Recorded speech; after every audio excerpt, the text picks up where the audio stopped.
Hi, everybody. Welcome to this live coffee chat with me, Laura, and Matina. Hi, everyone. Hi, Laura. thanks for joining me today, Matina. We're going to be chatting about feedback and error correction, which has been the theme throughout this month for EF Teach Online. If you haven't checked out our Instagram and also our blog space, you'll find lots of ideas and tips on the same topic. Now, Matina, you picked this topic for the month. Could you tell us a bit about why you chose this one for this monthly feature? Yeah, absolutely, Laura. That's a good way to start, actually. It was a combination of a lot of different things. To start with, a lot of teachers had reached out to us to ask for more content on feedback, delivery, and error correction, particularly when it comes to the online classroom. And we felt we had a lot of good tips and practices to share with our teachers. We also wanted to see what educational trends there are at the moment, what the research says about feedback, delivery, and error correction, what sort of good practices there are. So it was a good opportunity for us to deep dive into that topic and really collate all of the useful information. And yeah, like you're saying, disseminate it in different ways. So we have our Instagram lives, we have our blogs, and we have this YouTube live where we're focusing on error correction and feedback delivery. So yeah, I think it was a combination of a lot of different things, and it is a matter that we keep talking about in different ways. We keep focusing on feedback delivery or error correction, and we keep discovering more things to say about it. So really excited to take a deep dive into this with you today. Yeah, me too. This, like you say, this topic is quite broad. And I think even as experienced teachers, there's different ways in which we can give feedback to our learners, and no one way I find works all the time. It really depends on the context, the students, how they respond to feedback, and also what's being taught as well, like what model works well for like grammar or vocabulary point, or maybe the task and how they interacted. So it's always something I'm reflecting on in terms of my own practice. And I imagine it's the same for lots of other teachers, no matter where they're at in their career journey or experience level. Absolutely. It's what we say, I think, about teaching is that because the human factor is always at play, whether that human is us as the teacher or our student, there will always be varieties that we can try. There will always be different factors to consider. One thing might work with one class. The same thing might not work with another class for different reasons. So it's always good to keep exploring. You know, at the start of this, you mentioned like we've been digging into research on this topic, and I thought that'd be a good place to start before we go into the our favorite ways in which we give feedback, or at least some of our favorites. So I thought it'd be good to share from the top that we looked into the Education Endowment Foundation. They have a really interesting toolkit there, where they list different initiatives that schools have tried, whether, feedback being one of them, teaching learners about metacognition, how to learn, that is. And they rate them based on the amount of research that's out there, how robust that research is, the costing of initiatives in terms of how much resources or staffing schools needed to implement something, and also the impact it had on the learners. What was really interesting about feedback is that it was rated very high on the robustness of the research. So that means there's a lot of evidence out there that's well organized and well researched to support feedback as an initiative. It was rated as low cost, and in turn, in terms of the reward or return on investment, it was rated as adding up to 6 months of additional learning for students. And that's really high. I mean, it's the highest one, I think, was metacognition with 7 months added. So it rates really highly on that toolkit. So I thought that was a really interesting piece of research. And of course, I can include the link later in the comments below for people to check out for that. I wasn't aware of that, but it's this research really kind of reflected what I sensed with my learners, but really kind of echoed it back in a much more kind of organized way. Did you have the same feeling about that, Matina? I know exactly what you mean, Laura. I think it's something that we discover throughout our teaching career and our teaching sort of experience. We just know that delivering feedback works. Of course, there are different discussions to be held about how we deliver that feedback and how exactly we act on it and follow up on it. But if done right, absolutely. And to hear it quantified like that, to hear that 6 months of added learning, I think, like you're saying, it just validates what we already know, is that the evidence seems to be compelling, that feedback does work in learning. So yeah, let's see what sort of practices we like to follow, what our favorites are, and how that falls into place within the whole spectrum of evidence when it comes to feedback. Do you want to start with your favorite? Oh gosh, you put me on the spot, because I feel Shit, like I'm sorry. my favorite isn't your favorite. So I was going to talk about reformulation as one of the ones I actually enjoy doing. So this is when you don't really interrupt the flow of what students are saying. So, for example, you may hear students say an error. So, for example, I go to the shops yesterday, and in response to that, you can say, "Oh, really? I went to the cinema yesterday. What else did you do yesterday?" So you you kind of re-provide the correct form, but without it being without it interrupting the flow, or stopping and saying, "Hey, this is an error," and writing it on the board necessarily. So I really like this because it works well if I'm playing an active role in maybe a small class, or if I have an odd number of students, or I'm supporting students who need that little bit more scaffolding during a discussion activity or even a role play. I may use it there because, like I say, it doesn't interrupt the flow, and it can work really well in helping learners notice and self-correct. Does it work all of the time? Absolutely not. In fact, we did some really interesting research with a teacher where I was tasked to be his observer, and he asked me to observe his classes and note when he used reformulation as a strategy and how his learners responded. So were they able to self-correct? Did they notice, or did they continue making the same error? And it actually worked about 50% of the time, which I think is actually quite high as a success rate, perhaps. It may have been influenced by the fact I was there in the room and the students knew that he was trying out something. So these things could have factored in, perhaps. Have you used this technique and had similar results? It's really interesting what you're saying, because I think every other teacher out there, I definitely did use this technique at the very beginning, but I found it not working as well for myself or for my students at the time. So I did sort of drop it. I think looking at the research, there are a lot of points, a lot of aspects, or a lot of processes of reformulation that make it conducive to learning. Just the fact that you're not interrupting the student, for example, and you're letting them allowing them the thinking time and the breathing time that they need to process the language, that is absolutely grounded in evidence. And also the fact that you're jumping in there with one of my favorite things from Scott Thornbury, where he talks about the just-in-time feedback, just when the student needs it, particularly when it's the target language or the target structure of the lesson. Just when the student needs it, you go in there. I think for me, what I am sort of questioning about reformulation is whether the student actually notices the error or not.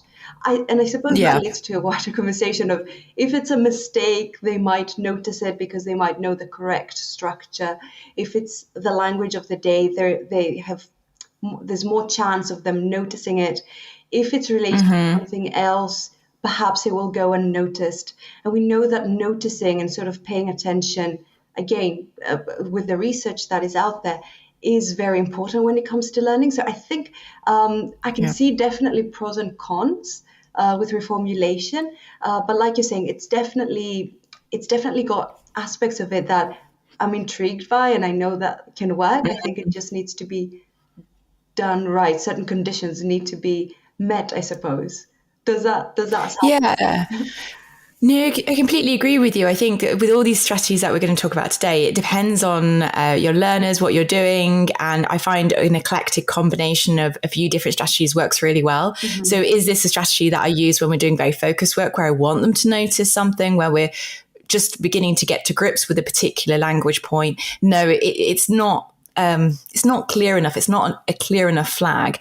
But if it is more of a fluency-based activity, like I mentioned, where I am probably more hands-on to support those learners, I think that works quite well. And then we do some delayed feedback as well to see what they noticed, what they didn't, where they feel they did well in, and also those areas to improve. So it's definitely not a catch-all solution, but it's definitely one that I find myself using. And it just, yeah, like I said, it keeps things going, keeps the pace of the lesson going. Do students sometimes notice the error and correct themselves or start using the correct form as we progress? Yeah, and I think that's quite good in maybe a role play or freer practice task, shall we say.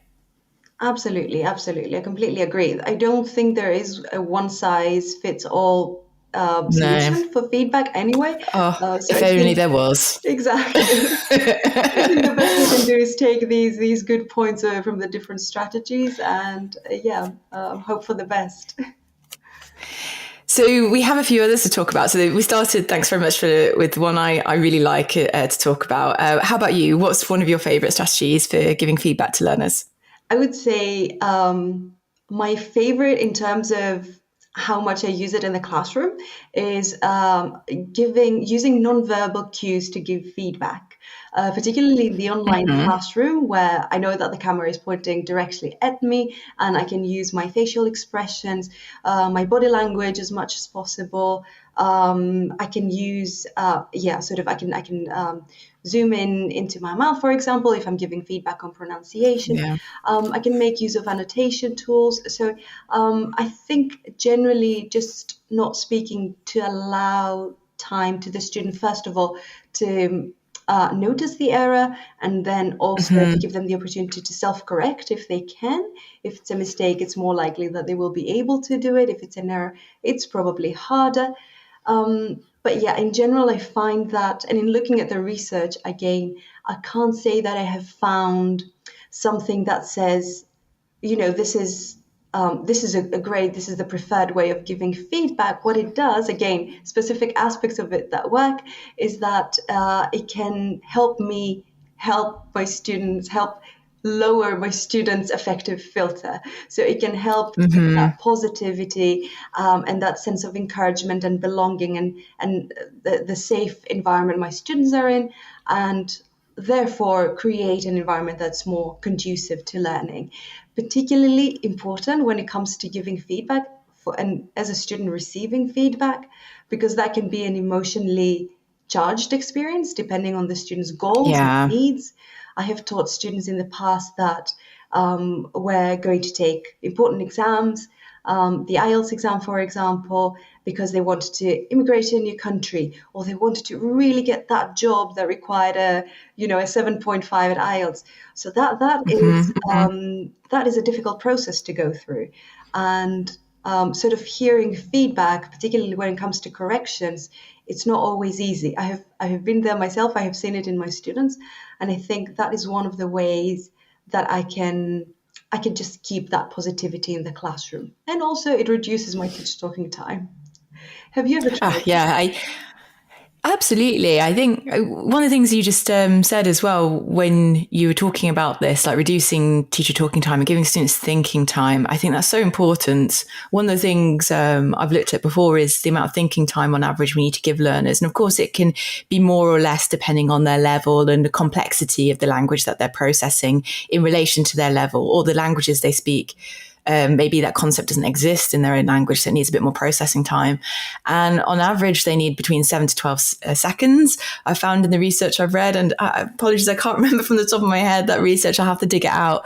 But that's quite a long time, or it can feel like a long time in a live classroom setting. So I think using these nonverbal cues, such as you said, like an annotate tool in an online classroom to highlight things, circle things, or maybe use different shapes to highlight where an area is or leave a gap where there's a problem in a sentence, really just gives learners time to process and think and maybe talk to each other as well, hopefully, to troubleshoot. So you're giving them a bit more autonomy rather than you don't want to give them the answer. You want them to kind of think about it and maybe provide some scaffolding. But ideally, you really want learners to be able to come to their own conclusions because it's more likely to stick then, at least it is in my experience, if they're able to work it out for themselves. But yeah, definitely a favourite of mine. You mentioned it in the online classroom. Face-to-face is quite easy as well in the physical classroom. I think it's not until I watch back videos of me teaching that I've realised I could probably get a degree in mime, because I use so much facial expression and hand gestures and, thumbs up and stuff. I'm like, oh yeah, okay, I didn't realize I did that. But that's one of the great ways, particularly one of the great things about watching yourself teach is observing yourself how much you're using certain methods out there. And then you Yeah. can think about how you can pair them with other practices that you've been following to make them even more impactful in the classroom. So, for example, pair body language with spoken feedback and just make it something that I think that we instinctively sometimes do. That again may be very aiding learning with students. It's just awkward to watch, isn't it? I think when you have to listen back or watch yourself teach, it's Always. always a little bit uncomfortable, but useful nonetheless. So we've covered reformulation. We've talked about nonverbal feedback. There was one other that you wanted to talk about today. What is it? Yes, I think it's the one form of delivering feedback that's I almost want to say a tale as old as time is using the board to give written feedback, and I wanted to talk about this sort of method of delivering feedback because I found myself not doing it almost at all at the beginning of my teaching career, and the reason for that was very simple. It was because it felt like a tool of the past to me Okay. without Yeah. thinking too deeply about it, or perhaps because of my educational background and how my teachers had been overusing the board sometimes. It just felt like, I have this technology, I have all sorts of other aids. Why would I use the board? And that went on until I had an observation with a former academic manager who pointed out to me, he was saying, you gave this written feedback, and back then I was teaching in a classroom, in a physical classroom, where I could write. We could write on the floor, we could write on the chairs. So I was using a lot of that. And he said, "But if you want the whole class to notice it, why don't you write it on the board instead?" And I said, "That's actually a good point. Why don't I?" And we sort of went into a discussion, and I realized that it is as old as time because it is one of the most important tools that we have at our disposal as teachers. Again, we would need to make sure that we don't overuse it, that we use it selectively. Yeah. But if we want to point something out to the whole class in writing, it is very easy to sort of highlight things there, leave a gap for a word that's missing and invite the class, for example, to think about it, think about what's missing, highlight or color code.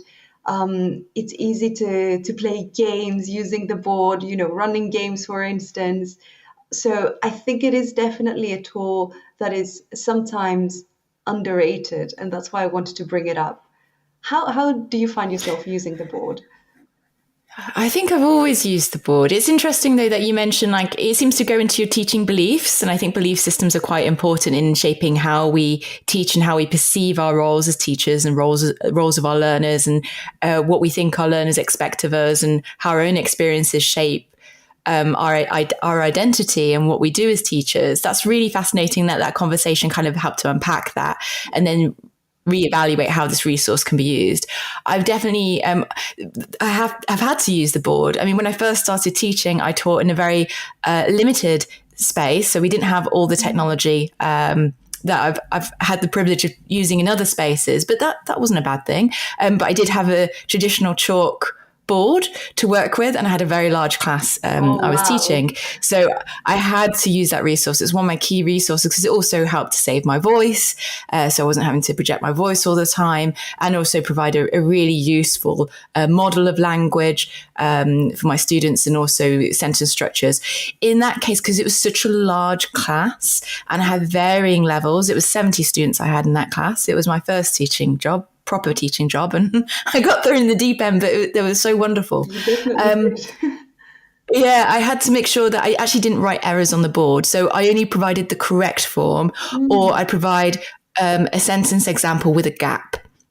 And the reason for this was that I had varying levels of students in that class. I mean, it was like an intermediate level, but some needed more support than others, but were a bit shy.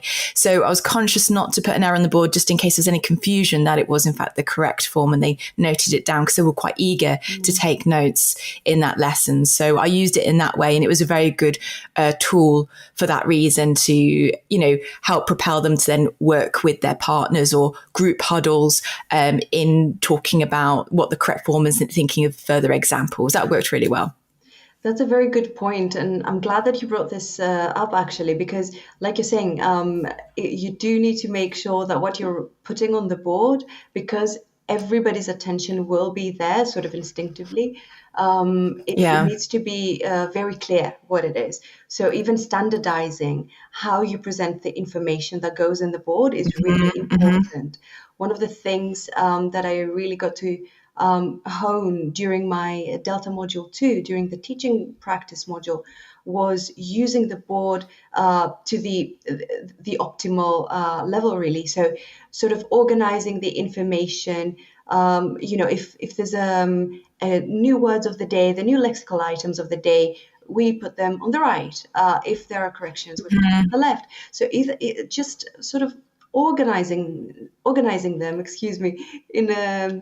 in a sort of in a way that students are familiar with and they expect, then it makes things more standardized, more templatized, if you will, and it makes them clearer for them. It really helps them sort of take charge a little bit of their journey. Because if I want to write all of the new lexical items of the day on the right, not everyone may note them down, for instance, but some might, because that's their learning process. Some might start with some sentences for themselves, because that's their learning process. So yeah, as long as we do this and we give them different ways of how they can access and later use this information, I think the board can be a very powerful resource. Absolutely. One of the teacher trainers that I worked with previously, Jill Crawshaw, she always used the metaphor of a plate setting and thinking of your board as a plate. So the middle space being a space where you can elicit and you're probably going to maintain by erasing bits and keeping it like a working canvas.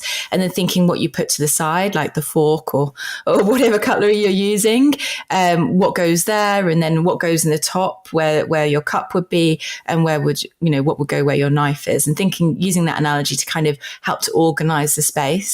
I thought is something that's always stayed with me. It's been very helpful in kind of structuring and making it easy for my students to interpret as they kind of get used to how I lay things out.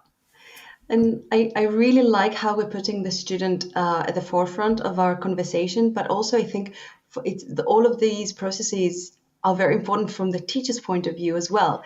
If I have specific routes that I follow, specific processes, then there's less for me to think about when I'm actually delivering a lesson.